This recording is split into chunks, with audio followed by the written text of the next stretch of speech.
Meus amados, nós estamos falando nesse ano, e vamos falar muito, a respeito do amor.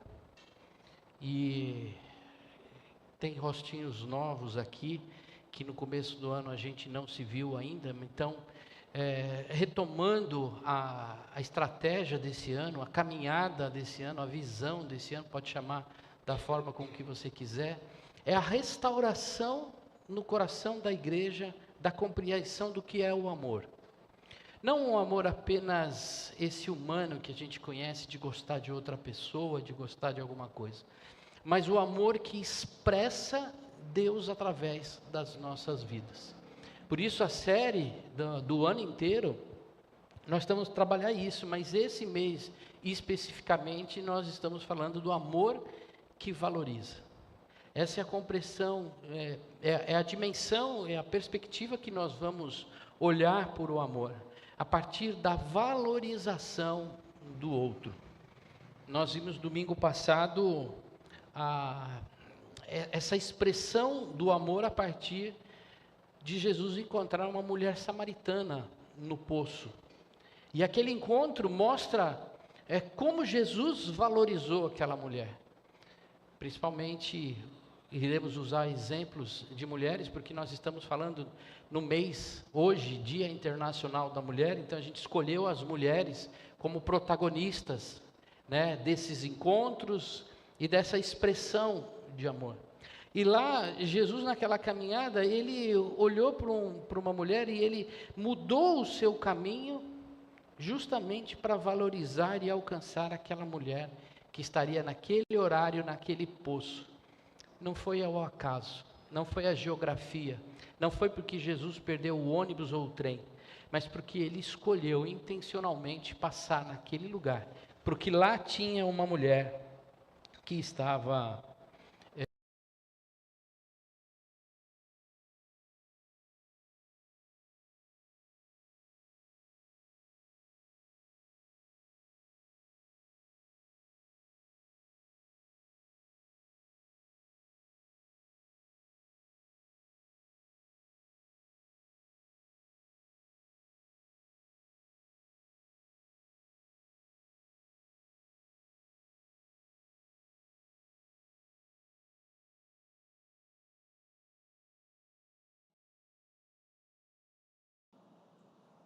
E Jesus era para olhar aquelas pessoas que normalmente não são olhadas pelas pessoas.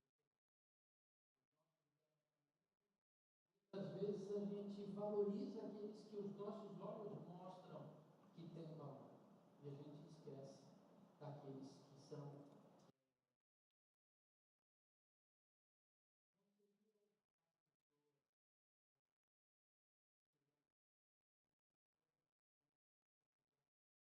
desprezadas, mas aquelas que não seriam, não marginalizadas, aquelas que seriam invisíveis, tem outro termo que eu costumo usar, improváveis. Jesus olha para aquelas pessoas que nós olhamos e dizemos, não é provável, mas Jesus olha para essas pessoas. E o que nós vamos olhar hoje é também, mais uma vez, olhar para a vida, uma história, um acontecimento que envolve uma mulher. Isso é extraordinário, porque numa sociedade machista que se vivia naquela época, onde não se contavam as mulheres, as crianças, contava-se só os homens, naquele momento Jesus olha para ela, para essa mulher, uma mulher que vem dentro do templo trazer a sua oferta. Jesus destaca essa mulher, essa atitude dessa mulher como exemplo de fé e de generosidade. A cena revela algo profundo, e é o título do nosso sermão de hoje. O céu não conta moedas como o mundo conta. E o que a gente vai fazer é refletir justamente essa questão, O que o mundo está contando moedas e como o Senhor olha para essa situação da expressão generosa financeira daquela mulher e o que isso pode nos ensinar hoje. Amém? Eu convido a igreja a abrir em Lucas 21, de 1 a 4, nós vamos ler. Vamos ficar de pé, em reverência a essa palavra. Eu vou ler aqui na Nova Almeida Atualizada. Lucas 21. Evangelho de Lucas 21, de 1 a 4. São poucos versículos, mas bastante importante. Em toda reverência à palavra do Senhor. Jesus estava observando e viu os ricos que lançavam seu dinheiro na caixa de ofertas. Viu também certa viúva pobre lançar ali 2 pequeninas moedas. Então Jesus disse: em verdade lhes digo que esta viúva pobre deu mais do que todos, porque todos esses deram como oferta daquilo que lhes sobrava. Esta, porém, da sua pobreza, deu tudo o que possuía, todo o seu sustento. Pai, diante de Ti, Senhor, foi apresentada a Tua palavra. Que o Teu Espírito Santo faça a obra em nossos corações nessa noite. Amém. A igreja pode se assentar? Muito desafiadora essa palavra para os nossos contextos de hoje. Alguém está vendo o que é isso aqui? Uma pequena moeda, uma moedinha. Ela vale, quer dizer, ela vale não, né? Diz aqui na frente dela aqui, 10 centavos, 2018. Uma pequena moeda. Imagina que a moeda que nós vamos falar aqui, de tudo que nós estamos falando, é 1/4 dessa moeda. Dessa moedinha aqui, ó. Então é isso que aquela viúva pobre entregou no altar. Ela fez isso aquele dia. Colocou a sua oferta. Guarda essa imagem dessa mulher colocando essa moedinha dentro do gasofilácio. O que isso mostra para nós? O que esse texto nos chama a atenção? Nós temos uma parte que é o foco central do texto, e nós vamos abordar esse foco central. Mas tem um outro ponto colateral, coadjuvante, que faz parte disso tudo, que não está escrito expressamente no texto, mas através do fato a gente consegue enxergar. E o que a gente consegue enxergar? É que na igreja, aqui, na comunidade de fé, é aqui que a gente deposita as nossas ofertas. O que Jesus estava fazendo naquele momento, verso 1 que a gente leu, primeira parte, Jesus estava observando as pessoas dentro do templo naquele momento, porque ainda existia o templo, as pessoas trazendo as suas ofertas. Guardem bem isso. Era comum, era algo normal que as pessoas que viviam a fé judaica naquele momento, eles trouxessem as suas ofertas no templo. Mas não eram algumas pessoas que traziam ofertas naquele lugar. Eram todas as pessoas que reconheciam Javé, o Deus de Israel, como Senhor, eram aquelas pessoas que traziam aonde? No templo. Mas por que elas levavam as ofertas no templo? Ah, porque senão o gafanhoto, o migrador, o cortador, o inferno vai se levantar sobre aquele que não trouxe. Então elas, morrendo de medo, tiravam o dinheiro do seu cofre, iam correndo lá e jogavam o seu dinheiro. Na verdade, não. Elas traziam a sua oferta para que o templo tivesse manutenção, da sua caminhada. Foi assim no reinado de Davi, foi assim no reinado de Salomão, foi assim na época de Neemias, após o exílio na construção, é assim no tempo de Jesus. Era uma tradição de que aquele que crê, que aquele que faz parte do povo, não ia levar a sua oferta para Baal, que eram outros deuses, não ia levar a oferta aos templos gregos, de Diana e assim por diante. Eles iam levar as suas ofertas aonde? No templo de Israel. Todos, não os ricos, não todos que faziam parte do povo levavam. Ah, mas pastor, isso é Velho Testamento, isso conta somente no passado. Hoje a gente não tem mais templo, o templo somos nós, então eu não tenho que levar a minha oferta a lugar nenhum.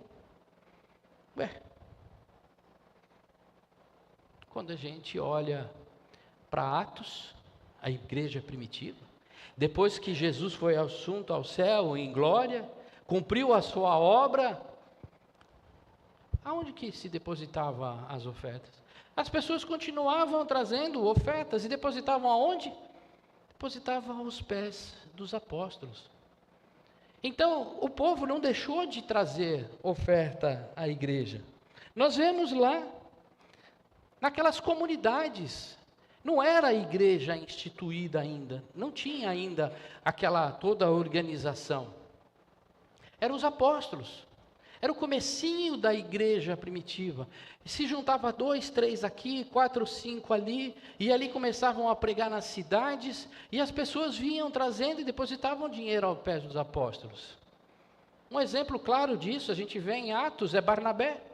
Barnabé era um homem generoso, que ele não estava levando para a instituição, nem existia instituição. Mas ele ia lá e depositava a sua oferta. Quem lembra de Ananias e Safira, que também foram depositar aos pés dos apóstolos? Mas lá a gente tem um mau exemplo, né? Em vez de trazer com o coração, eles tentaram enganar a Deus, prometendo uma coisa e fazendo outra. Mas aí a gente pode falar assim, não, a igreja primitiva já não existe mais. Isso foi naquele tempo, é outra cultura, nós estamos vivendo outro tempo. Então, veja bem, pastor, naquela época era assim, hoje diferente. A igreja de Corinto, como que era? Era uma igreja institucional. Igreja de Corinto. Tinha presbíteros, tinha diáconos, a estrutura já montada aí. Olha o que o apóstolo Paulo fala, aquela igreja institucionalizada lá. Quanto à coleta aos santos, 1 Coríntios 16, 1 e 2, façam também como ordenei as igrejas da Galácia. No primeiro dia da semana, o nosso é o segundo dia do mês, o segundo domingo do mês, cada um de vocês, todos, ricos, pobres, pequenos, grandes, gordos e magrinhos, mulheres e homens, cada um de vocês separe uma quantia, não é um bode, não é arroz, não é feijão, uma quantia, conforme a sua prosperidade, conforme a sua condição financeira, e vá juntando, para que na semana, para que não seja necessário eu fazer uma arrecadação extra quando eu for aí. O que Paulo está falando para aquela igreja institucionalizada já? Eu falei, gente, junta com a generosidade do seu coração, de acordo com as suas posses, e leva para a igreja todo primeiro dia da semana. Leva lá, deposita a quantia que for, mas constantemente leve. Porque a hora que a gente tiver que fazer alguma coisa, a gente não precisa ficar fazendo campanha de arrecadação. Ah, vou fazer campanha de arrecadação para a pintura da igreja. Aí então faz campanha de arrecadação. Ah, mas a gente precisa fazer campanha para trocar a porta. Nós vamos fazer campanha para... Não é isso que Paulo está falando. Paulo está falando o seguinte, tragam generosamente, constantemente, para que o dia que precisar de dinheiro, Igual chegar aí, precisamos do dinheiro, a gente pega esse dinheiro e faz, e gasta, e faz aquilo que a gente precisa. Então veja bem, quando a gente fala de oferta na igreja, nós não estamos inventando a roda.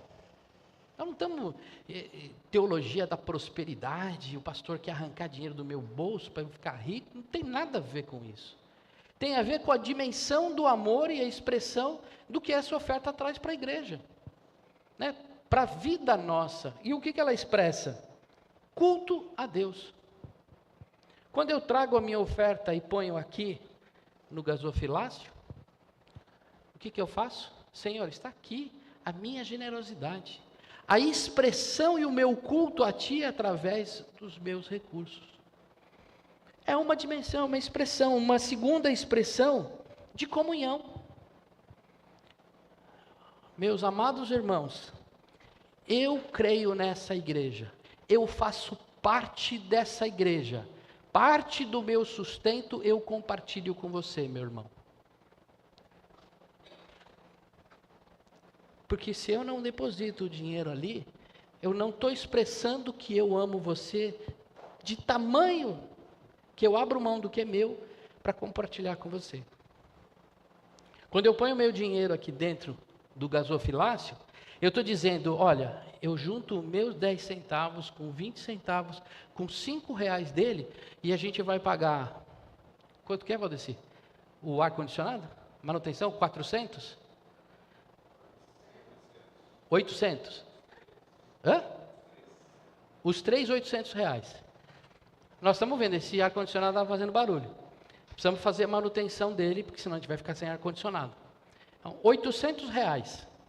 Imagina, se eu dei 100 reais, normalmente, costumeiramente, minha contribuição fiel, se eu dei o meu dízimo, a minha oferta, esse dinheiro que eu dei, que o Rui deu, que o Arnaldo deu, que cada um deu, não vou falar o nome de todo mundo, mas que cada um deu, vai ter suficiente para a gente trocar o ar, que todo mundo vai ser beneficiado.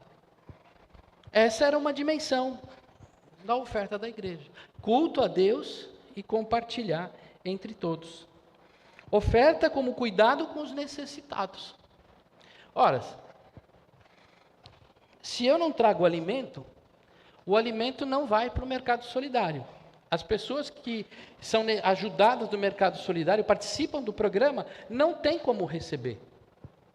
Se nós temos irmãos que estão passando dificuldade, o telhado caiu, chuva forte em Minas Gerais, né? A igreja lá em Minas Gerais, a chuva forte caiu, derrubou o telhado.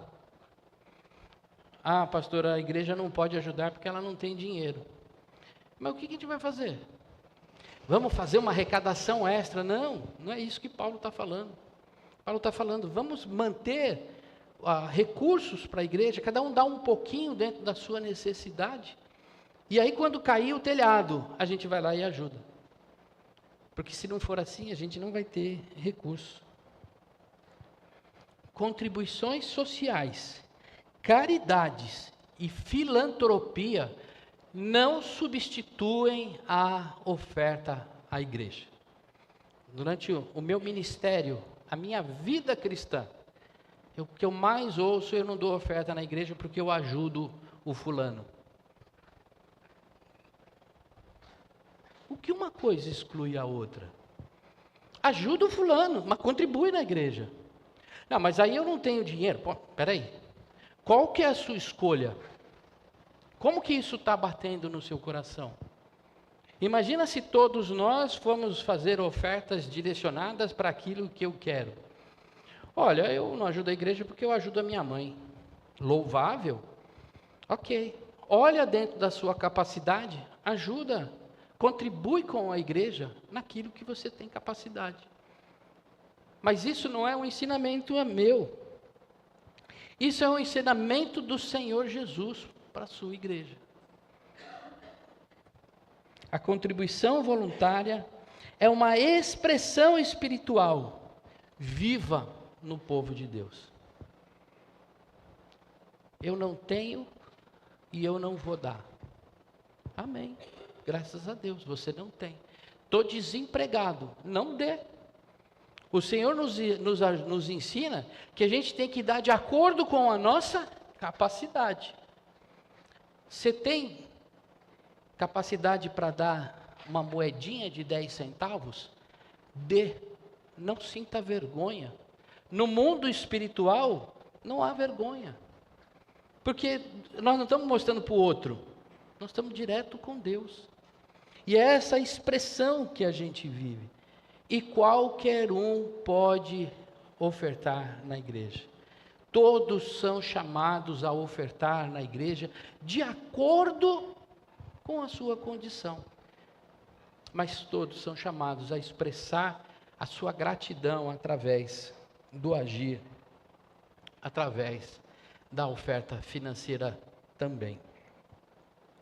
O segundo ponto que esse texto me traz, e com bastante profundidade também, no reino de Deus, todos participam de forma generosa, e ricos e pobres. O texto diz que Jesus viu ricos dando oferta. Jesus disse que viu a viúva pobre. O reino está aberto para todos, não é só para um. Então, quando ele diz que ele viu o rico e o pobre indo lá levar a oferta na caixa de oferta. Cultura. Jamais a gente possa imaginar como é que era. A gente conhece a caixa de oferta como o gasofilácio. Só para a gente ter ideia, naquela época, tinha uma caixa, ó, tá vendo ali, ó? Vocês conseguem ver? Tem o rico, tem a mulher pobre e tem como se fosse uma corneta em cima da caixa. Esse era o modelo da caixa de ofertas. Ele era aberto em cima e ele afunilava até entrar a moeda. É como se nesse gasofilácio aqui tivesse uma corneta para cima assim. Então as pessoas iam lá no templo, e lá no templo eles jogavam as suas ofertas dentro dessa caixa de oferta. Mais para frente, o que aconteceu? Eram aos pés dos apóstolos. Aos pés dos apóstolos não significa que o apóstolo estava de pé e as pessoas jogavam o dinheiro no pé dele. Não é nesse sentido. Isso é um sentido literal. Levava aos pés dos apóstolos porque não tinha um instrumento clássico claro para isso. Tinha a caixa de oferta lá no templo. Dos apóstolos, eles levavam e davam aos apóstolos. Quais apóstolos? Aqueles que eram responsáveis pela finança. Então, se a gente fosse fazer igual que a gente estava fazendo, eles trariam recursos aos pés da Elisandra, que estaria aqui na frente, como tesoureira da igreja, e receberia. Provavelmente com um saquinho, né? Uma sacola, para todo mundo depositar o seu dinheiro. Mais para frente, a igreja se organizou, e aí ela criou uma palavra, uma coisa estranha para muitos, gasofilácio. Gasofilácio nada mais é do que aquela caixa de oferta, nada mais é do que depositar os pés do apóstolo. Não é, é isso aqui, ó. Isso aqui é o gasofilácio. Tem umas igrejas que fazem uma casinha, aí você põe dentro da casinha, tem outras que faz um balde. O nosso é esse modelo. E isso veio como tradição para as igrejas, como aonde você põe as suas ofertas. Hoje a gente está perdendo um pouco a moda, né? De pés, caixa de ofertas, gasofilácio, porque é tudo online, né? Você entra ali no Pix, que está aí no banco, clicou ali, então acho que o nosso gasofilácio hoje é a conta bancária, né? É aí digital o nosso gasofilácio. Agora, o que é importante é que, tanto na igreja judaica, quanto aos pés dos apóstolos, quanto na igreja institucionalizada, nunca foi determinado qual o valor que você deve dar. Quando o Senhor construiu o primeiro templo, antes do templo de Davi, né, a tenda, o Senhor pediu que se construísse naquelas condições. O povo veio e trouxe as suas ofertas e construíram a tenda do Senhor daquele jeito, até o momento que começou a sobrar, e aí Deus falou, olha, chega. Aí o profeta lá, o responsável lá falou, não, o rei falou, não, pelo amor de Deus, não traga. O sacerdote disse, não traga mais oferta, já estamos entupidos de oferta aqui, a gente vai construir, ainda vai sofrer, a gente ainda vai sobrar. O que a gente aprende disso? A gente aprende que a igreja é o local onde todos podem expressar a sua fé. Não é só para rico, não é só para quem tem necessidade. Todos nós somos chamados para expressar. Agora, qual que é o grande problema que a gente vive? O grande problema da gente são os zóio grande. Esse é um problema, o zóio grande. O irmãozinho, todo santo, fica sentado na cadeira dele para olhar quanto que a pessoa vai depositar aqui. Ou então levanta, vem todo bonitão e olha, ó o tamanho do meu cheque, ó, eu sou santo. Oferta para trazer na igreja não é para a gente olhar o outro, é o nosso relacionamento com Deus. Você tem um valor que você fica constrangido em trazer na frente de todo mundo, procura a tesoureira. Esse valor aqui é meu, não conta para ninguém. Ninguém precisa ficar sabendo. Mas eu tive esse desejo no coração. Se aquele irmão deu pouco, não faz mal. A gente não tem que olhar a fé dele a partir do que ele entrega. Nós temos que olhar e falar assim, graças a Deus, tem alguém expressando o amor de Deus, reconheceu, entendeu o agir de Deus através da oferta. Por isso, não podemos impedir ninguém de viver esse privilégio. Se você trouxe uma moeda de 10 centavos, daquele tamanho, foi um privilégio você poder trazer na casa do Senhor. Por que eu falo que é um privilégio? E não é o valor que você tem dado que faz conta. Porque a forma como ofertamos revela o que está dentro do nosso coração. Não é a quantia que a gente põe que revela o nosso coração, mas é a disposição do nosso coração que dá valor àquela oferta. Olha o que o Senhor Jesus disse aqui no verso 3. Em verdade, alguém sabe o que significa quando Jesus diz em verdade? Levanta a mão, quem sabe. Jesus diz, quando ele diz assim, em verdade, o que eu digo, ele está dizendo o seguinte, não é mentira o que eu estou falando. Isso é uma verdade absoluta, não é uma verdade relativa. Não é o que eu penso, o que eu quero, não. Isto é fundamento. Então, quando você olhar e Jesus falando em verdade, significa isso. Que aquilo é incontestável. E Jesus disse assim, em verdade, aquela viúva deu mais do que o rico. Talvez a gente possa pensar, veja bem, né? Vamos parar para pensar, vamos olhar sobre uma outra perspectiva, aquela ideia do passado, a cultura. Não! Jesus está dizendo, quem deu mais foi aquela viúva, e isso é verdade absoluta. Porque Deus não mede a quantidade, mas Ele olha para a qualidade dessa oferta. Deus está, desculpa falar assim, mas Deus está pouco se importando com o valor que você está dando. Ele não está olhando se você deu um cheque alto, se você deu muitas notas. Ele não quer saber disso.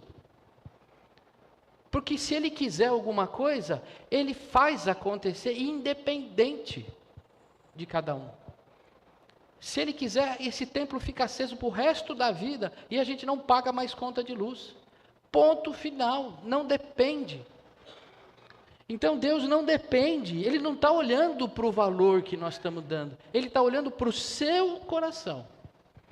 É o seu coração que Ele quer ver, e é o coração que Ele estava olhando aqui. Só para a gente ver que Deus não está olhando para a quantidade do valor, a quantidade monetária que deu. Está relatado quantos ricos deram?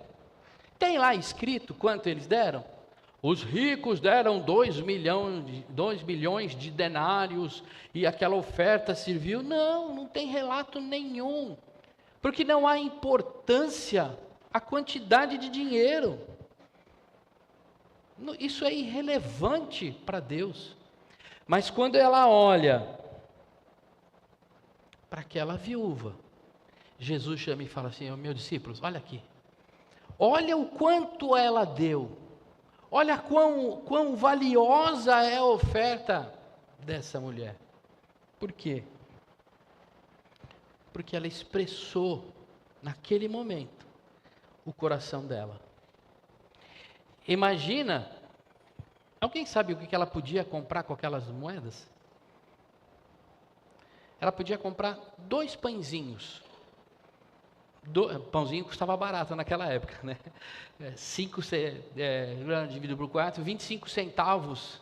Não, 2 centavos e meio um pão. Então estava barato o pão naquela época. Mas ela conseguia comprar 2 pãezinhos com aquilo. E era tudo o que ela tinha. E às vezes eu tenho internet e digo que não tenho dinheiro. Às vezes eu digo que eu tenho Netflix, mas eu não tenho dinheiro. Às vezes eu vou sair, vou no Burger King, vou comer hambúrguer e eu não tenho dinheiro. Às vezes eu tenho um carro bom, mas eu não tenho dinheiro. Às vezes eu tenho roupa, mas eu não tenho dinheiro. Às vezes eu tenho a casa própria, mas eu não tenho dinheiro. Aquela mulher deu tudo que ela tinha. Toda a condição que ela tinha naquele momento, ela falou: eu prefiro morrer de fome e ofertar na casa do Senhor do que reter para mim esse valor. Pastor, significa que eu tenho que dar todo o meu dinheiro na igreja? Não. Abre os olhos. Jesus não está falando isso, não. Jesus não está querendo que você faça empréstimo no banco para dar dinheiro para o pastor. Isso é teologia da prosperidade. Essas comunidades que estão por aí, que expoliam o membro. O que Jesus está falando aqui, de forma clara, qualquer um pode dar oferta. Ninguém está impedido de dar oferta. Mas você dê com o seu coração grande, generoso, reconhecendo que não é tampinha de caneta. Eu não vou trazer no gasofilácio clips. Eu vou trazer o quê? A oferta, aquilo que para mim é importante. É isso que o Senhor está nos ensinando. Por que Ele está nos ensinando isso? Porque a lógica de Deus não é a lógica da sociedade que a gente vive. A gente está acostumado a viver numa sociedade que põe alguns padrões de caminhada. Nos ensina que o correto é isso e que o errado é aquilo. Esse é o padrão social, não é uma crítica. Não. Não, é o padrão que a gente vive, o mundo vive assim. Por exemplo, uma coisa que é um padrão nosso é o resultado. Todo mundo que trabalha tem que cumprir meta. Todos. Isso já é dessa sociedade. É assim que ela funciona.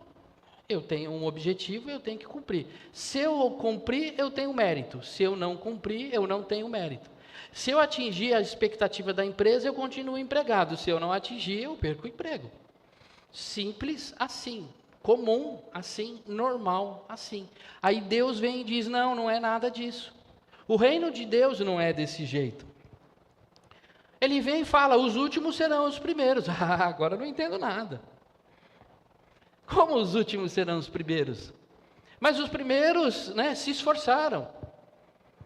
Os primeiros, fizeram um esforço. E Jesus vem e diz: não, os últimos serão os primeiros. A lógica é outra. E Jesus fala isso em Mateus 19:30, falando sobre riquezas. Aquele que se acha rico, ele é pobre. Como assim? A lógica de Deus. Os pobres serão exaltados. Tiago 2:5. Não falando sobre oferta financeira, mas sobre fé. Aquele que fala assim: Senhor, tem misericórdia de mim, porque minha fé é pequena. Eu não estou preparado, eu não consigo. Esse será exaltado. Agora, aquele que bate no peito e diz: eu sou um cara de fé, eu tenho poder, esse não será exaltado, por causa do seu orgulho. Os humildes serão honrados. 14:11 de Lucas. O Senhor vai quebrantar o coração do orgulhoso. E esse exemplo que a gente vê aqui. Aí você fala assim, pastor, eu não estou entendendo nada. Vocês não fizeram o curso Aliança. Porque hoje de manhã nós fizemos o curso Aliança e a gente falou de passar e abar. Depois eu conto essa história para vocês. Mas o que nós estamos falando aqui é de uma lógica diferente. É uma lógica que a gente não está acostumado. Vou dar um exemplo, claro, bem forte assim para você entender. O bandido roubou sua casa. Foi lá e roubou tudo que você tinha. Você ficou sem nada. Bateu no seu cachorro. Você está com o coração cheio de tristeza por causa disso. A polícia pega esse cara. Nós vamos prender ele e mandar para o presídio, pior presídio que tem. Aí você pega, desculpa, é forte, me emociona, o seu filho amado, e vai para o juiz e fala para ele, juiz, perdoa esse bandido, prende o meu filho no lugar dele.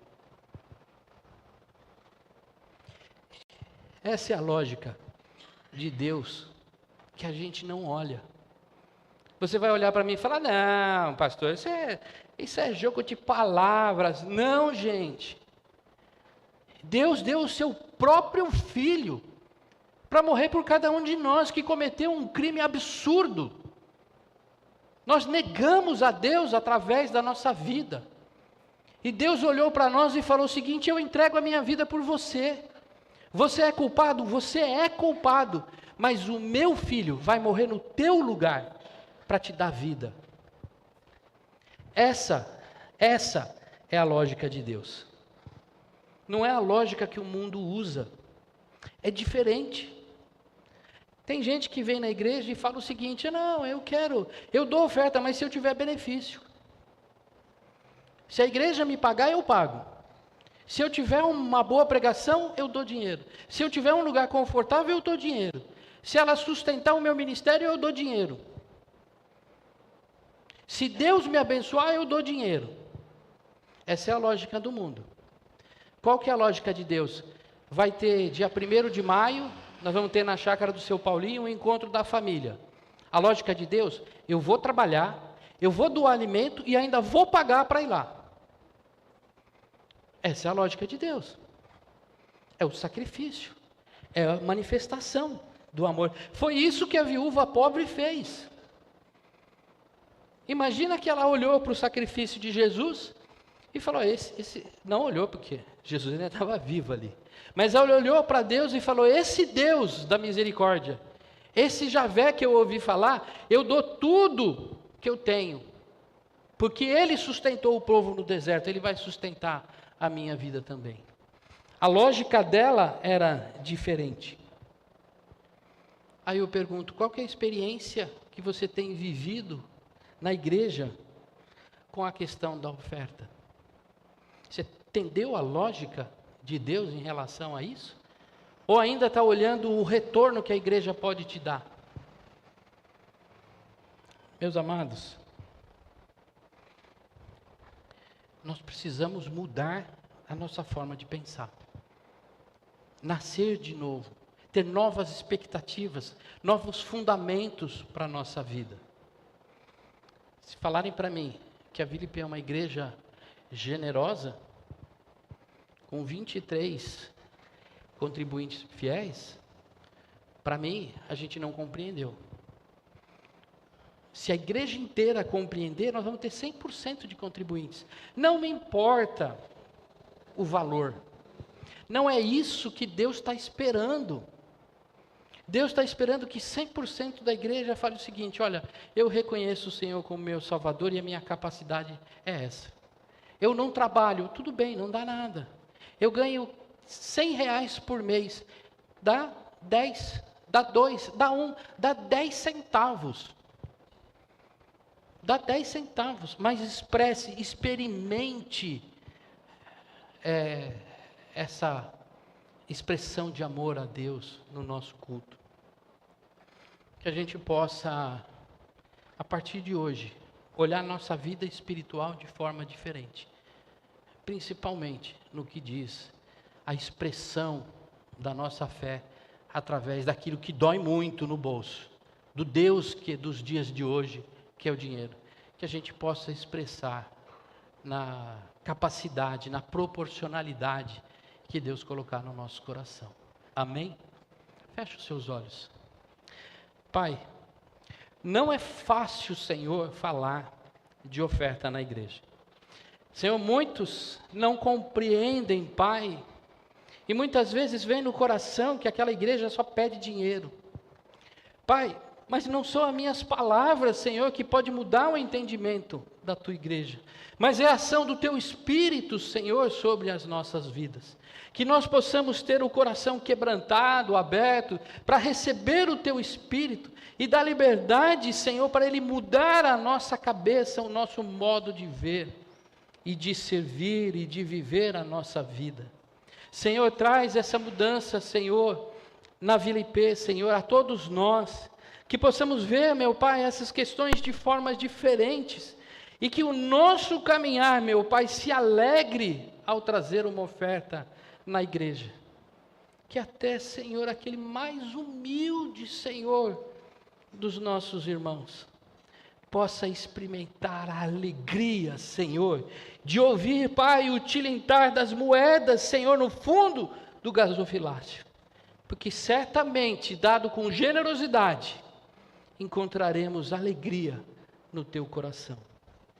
Conduz, Senhor, a nossa vida, nos traz um novo coração, em nome de Jesus. Amém.